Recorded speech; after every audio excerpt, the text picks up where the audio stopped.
Hello, magandang umaga po sa inyo ha. Nako po, ang pag-usapan natin ngayon, no?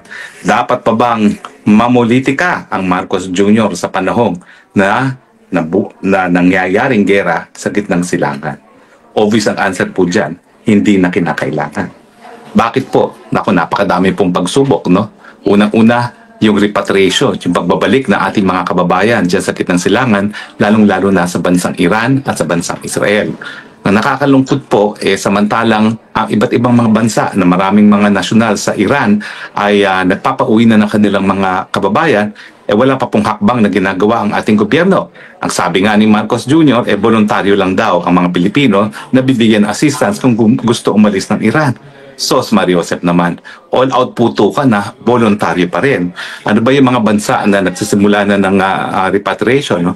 India, ayan na po. Yan po ay isa-isa na lang linalabas ang kanilang mga kababayan. Ginagamit muna ang land routes, no? Hanggang sila ay makasakay ng eroplano. Nandyan din po ang China, no?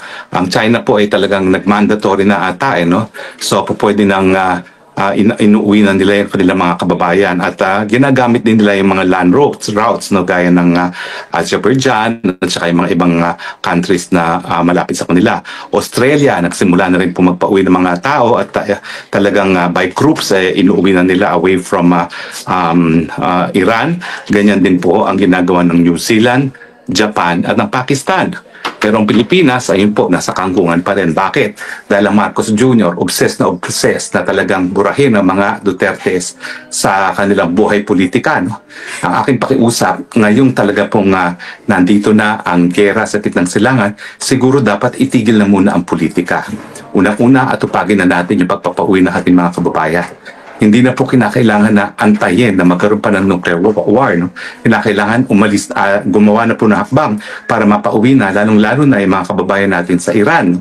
At pagkatapos niyan ay sa Israel. At dapat magkaroon na rin tayo ng contingency plan for the rest of the Middle East. Dahil alam naman natin na kapag lumawak ang labanan, talagang buong Middle East maapektuhan.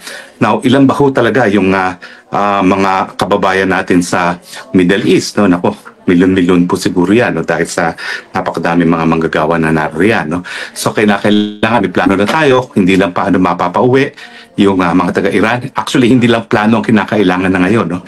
Kinakailangan meron na tayong mga hakbang na ginagawa para pauwiin yung ating mga kababayan galing sa Iran at sa Israel. No? At kinakailangan meron na tayong contingency plans, no? Para sa mga kababayan naman natin dun sa mga karating na bansa ng gitnang silangan. Now, bukod po dun sa repatriation, yan pa yung sinasabi ko nga, no, yung langis na natin kukunin. No? Kailangan po talaga magpadala na tayo ng mga sugo sa bansang Russia, sa bansang Amerika, at saka sa mga Southeast Asian countries nang sa ganun makapirmahan na tayo ng kasunduan na bibigyan talaga tayo ng prioridad pagdating po sa pagsusupply ng langis. Tanggapin na po natin na talagang tataas ang presyo ng langis dahil dito sa digmaan nito at kinakailangan imbis na impeachment ang atupagin ng Kongreso bumuo na ng supplemental budget, although wala pa pong bantao ng budget na hinihingi. Siguro po pwede nang ipasok yan sa supplemental budget at magkaroon na ng sakripisyo ang mga kurakot ng mga politiko natin na itigil muna ang kurakot nila nang sa ganun maibuhos ang kaban ng bayan para sa subsidiya pagdating sa presyo ng langis. No? Dahil sigurado po baka madoble o matriple ang presyo ng langis. No? At kapag nangyari po yan, tepok tayong lahat dahil ang langis po at ang gasolina ay kinakailangan sa lahat ng aspeto ng ating buhay. So kinakailangan po yung budget siguro na isusumite sa July mag-include na ng napakalaking provision para nga sa subsidiya, lalong-lalo na sa presyo ng langis. No? At bukod pa po dyan, ayun na nga po, no, kinakailangan talaga siguro mag-imbak na tayo ng mga bigas. No? Dahil yan naman ang pinaka-importanting kakainin natin. Dahil kapag tumaas talaga ang presyo ng langis, pwedeng tumigil ang mga produksyon. No? So kinakailangan masigurado natin na at least yung mga warehouses ng gobyerno ay puno ng mga makakain natin. No?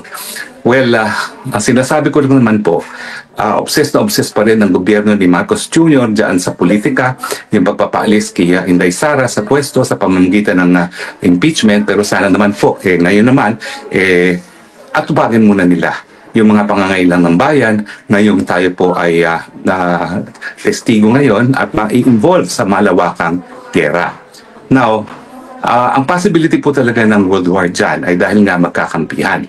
Alam naman po natin na ang Israel ay suportado ng bansang Amerika at ang Iran ay po pwede magkampihan yung bansang mga Muslim. Bagamat, meron po kasing dalawang klase ng pagiging Muslim, yung Sunni at Shiite, at hindi sila nagkakasundo. No? At nagkataon naman po na yung pinakamalaking at pinaka-influential na bansa din ng Muslim ay hindi pareho ng pananampalataya ng Iran. No? Sila po yung dalawang Sunni at Shiite.